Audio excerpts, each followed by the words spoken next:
Welcome back to KCPH TV। मैं आपके साथ sir and without wasting a minute हम स्टार्ट करेंगे कि कल हमने कहाँ पर छोड़ा था। हम थे रसूलों के अमाल उसके 15 बाब में, और वहाँ पर हम देखते हैं कि पतरस खड़ा होता है और पतरस कहता है, बहुत बहस हो रही होती है, और पतरस कहता है कि लोग ईमान कैसे लाए थे जब उन्होंने मेरे मुंह से खुशखबरी को सुना था। रोमन्स 10:14 में बता रही है कि वो ईमान कैसे लाते जब उनको किसी ने खुशखबरी सुनाई नहीं।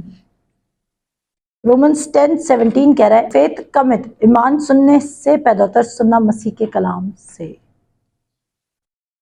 सुनने का डायरेक्टली लिंक है, आपके दिल में ईमान पैदा होगा या नहीं होगा। अगर मेरे अजीजों इतना सिंपल एक्ट करके, that is hearing and hearing and hearing and hearing through the word of God, आप फेथ डेवलप कर सकते हैं। वो फेथ जो कोई भी काम आपके लिए पॉसिबल बना सकता है। तो what are you waiting for? आपको किस बात का इंतजार है? अब आप देख रहे हैं, मैंने आपको कहा मेरी टीचिंग क्या है। मेरी टीचिंग आप पर रिस्पॉन्सिबिलिटी फेंकती है, ना कि खुदा पर। Stop being like this person कि अगर खुदा की मर्जी होती तो वो बच जाता, अगर खुदा की मर्जी होती तो मैं ये बन जाता, अगर खुदा की मर्जी होती तो हम इतने अमीर हो जाते, अगर खुदा की मर्जी होती। Stop settling for second best. Anything जो खुदा के बगैर आप रिसीव करें वो सेकंड बेस्ट ही है, बिकॉज उसने आपको कहीं ना कहीं चुराया। बेबी आपका टाइम किल किया, आपका पैसा किल किया, आपकी एनर्जी किल की, कुछ भी, आपके रिलेशनशिप किल किए। अब मेरे अजीजों, हम एक और रेफरेंस पे जाएंगे और अब देखिए कि रसूलों के बाल उसके 4:4 पे, और यहां पर देखते हैं हम, वो कहता है फिर से सुनने की बात पे हम आपका फोकस बिल्ड करें कि सुनने का ताल्लुक है ईमान से। हर वर्ड जो आप इस वक्त सुन रहे हैं वो आपके दिल में या तो ईमान पैदा कर रहा है या बेतकादी पैदा कर रहा है। इवन 12 बरस से जिस औरत का खून जारी था उसने भी सुना था खुदा के बारे में, उसने खुदावंद यीशु मसीह के बारे में सुना। फिर वो अपने जी में कहती थी कि अगर मैं उसका कपड़ा ही छू लूंगी, हेम ऑफ हिज गारमेंट, तो मैं अच्छी हो जाऊंगी। लेकिन पहले उसने क्या किया? सुना। तो सुनना क्या करता है? आपके अंदर फेथ डेवलप करता है। अब सुनिएगा, 4 बाब की 4 कहती है रसूलों के बाद, कहता है मगर कलाम के सुनने वालों में से बतेरे ईमान लाए, यहां तक के मर्दों की तादाद 5,000 के करीब हो गई। जिनको कलाम सुनाया गया वो ईमान लाए।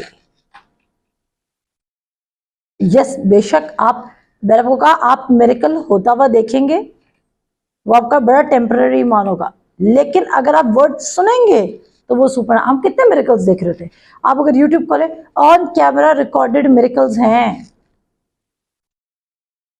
रिकॉर्डेड मिरेकल्स आपको मिल जाएंगे, आप देखेंगे इनको। बट वो फेथ डेवलप नहीं करे। ईमान का देखने से ताल्लुक नहीं है। अटिल अनलेस को आप कोई काम होते हुए देखेंगे नहीं तो आप यकीन नहीं लाएंगे। आप देख के भी यकीन ला सके, मैं बिल्कुल इस बात को डिनाई नहीं करी, लेकिन फिर आपको क्या करना है? अपने मिरेकल को रिसीव करने के लिए आप सुनेंगे वर्ड को। और वो कहता है उन्होंने क्या किया? उन्होंने फेथ डेवलप किया। एक और वाक्य में जाते हैं, पहले लुस्त्रा के वाक्य में जाएंगे, लेकिन मैं चाहती हूँ मैं इसको लास्ट एपिसोड में कवर कर लूँ। अभी सुनिएगा, अभी डॉक्ट्रिन सुनिएगा, अपने फाउंडेशन को लेकर मेरे साथ गलतियों का खत निकालें।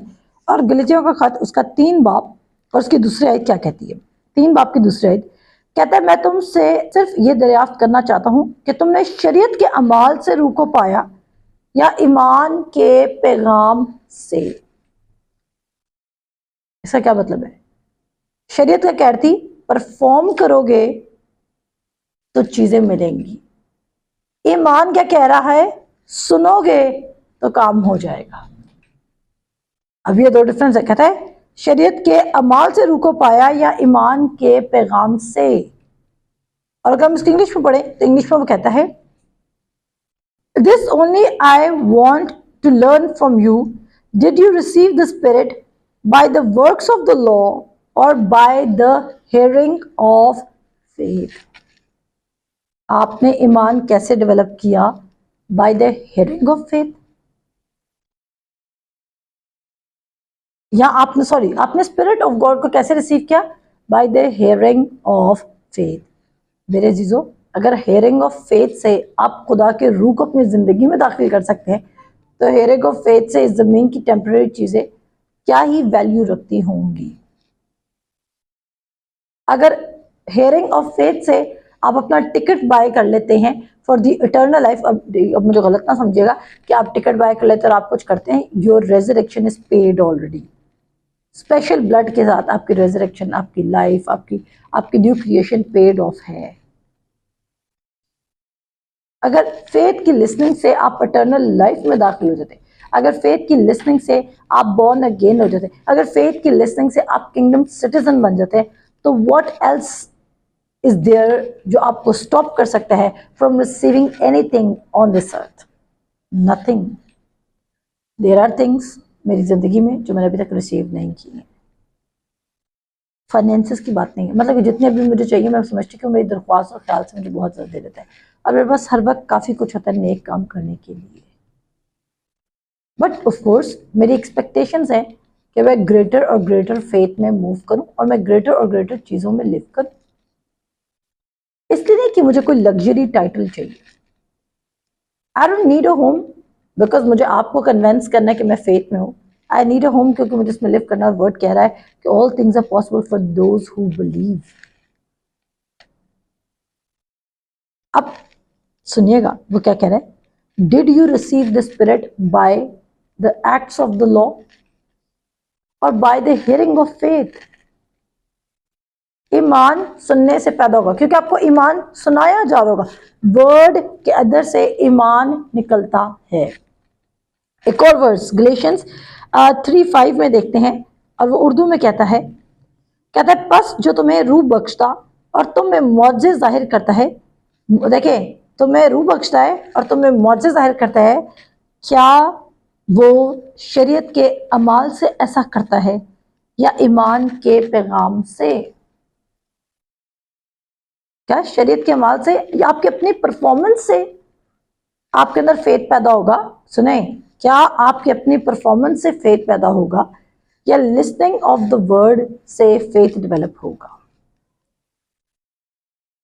लिसनिंग ऑफ फेथ से। आप ट्रस्ट में आप क्या सुन रहे हैं वो आपके अंदर कांस्टेंट बेसिस पर बेतकादी को इंग्रेन्ड कर रहा है।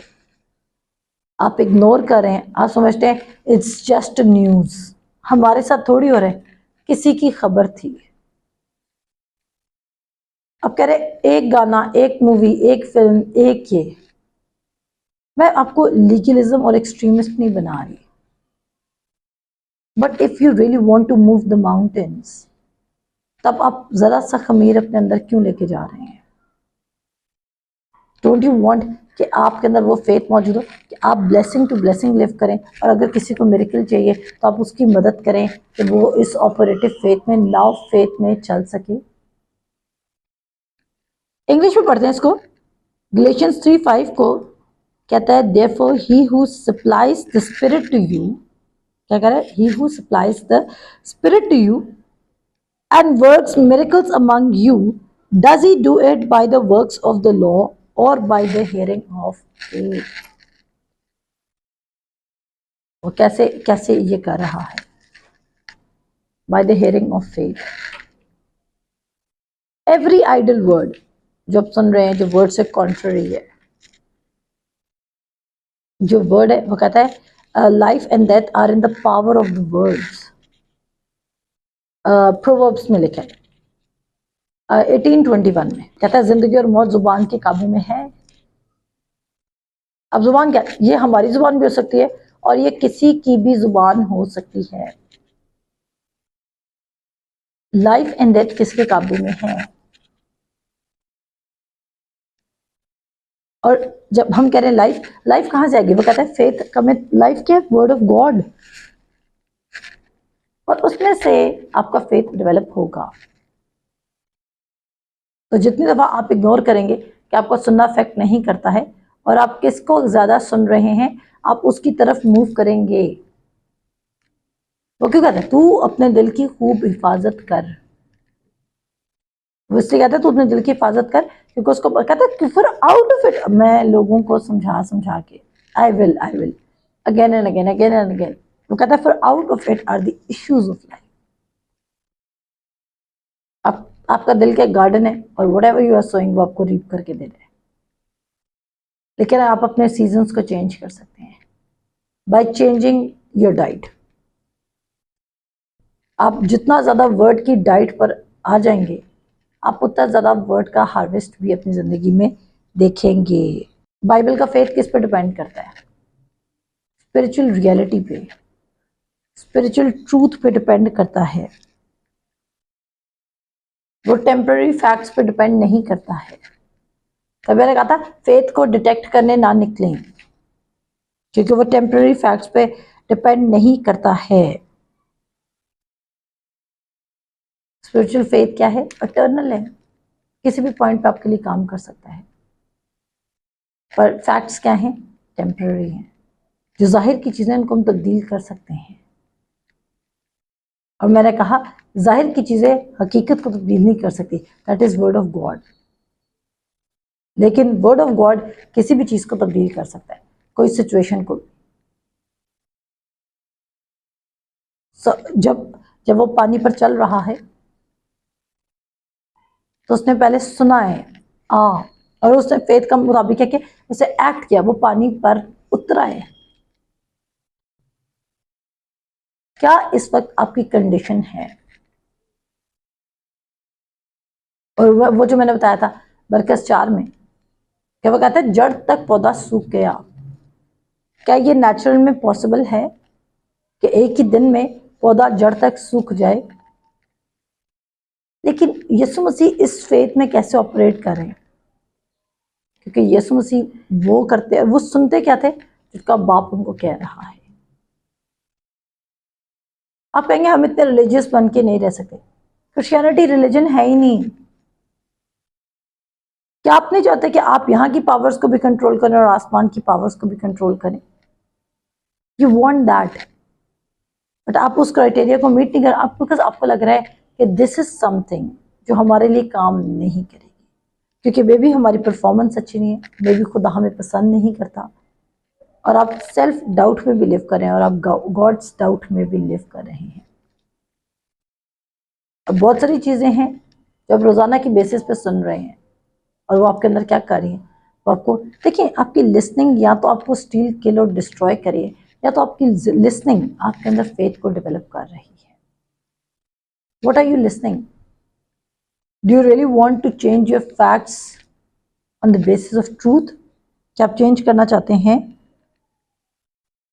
मैं फिर कहूँगी स्पिरिचुअल ट्रूथ यानी कि खुदा के कलाम की सच्चाई ला तब्दील है, वो चेंज नहीं हो सकती। उसी के मार खाने से तुमने शिफा पाई। वो तुम्हारी दरख्वास्त और ख्याल से बहुत ज़्यादा कर सकते हैं। वो तुम्हारी दिल की मुरादों को पूरा करेगा। वो अपने तुम्हारी ज़रूरतें और मुनाजातें अपने बेटे के वॉलेट से पूरी करेगा। वो तुम पर हर तरह का फजल कसरत से कर सकता है, ताकि तुम्हारे पास हर वक्त काफ़ी कुछ मौजूद रहे। जितनी चीज़ें ज़िंदगी गुजारने के लिए, दीनदारी के लिए चाहिए, वो तुम्हें सब अनायत कर चुका है। लेकिन किधर? रूहानी आलम में। पीटर के लेटर में लिखा हुआ है जितनी चीज़ें ज़िंदगी गुजारने के लिए, दीनदारी के लिए चाहिए, वो सब तुम्हें अनायत कर चुका है रूहानी आलम में। Everything God has done his work. खुदा ने अपना काम कर दिया है। He is resting, and all we have to do is कि हम अपनी हेयरिंग को फिक्स करना है, ताकि हम पॉसिबिलिटीज़, जब हम पॉसिबिलिटीज़ सुन रहे हैं तो हम पॉसिबिलिटीज़ के मुताबिक एक्ट करें। लेकिन जब हम फेथ सुनेंगे तो हम फेथ के मुताबिक एक्ट करेंगे। आमीन। मिलते हैं आपसे नेक्स्ट एपिसोड में। खुदा हाफिज़।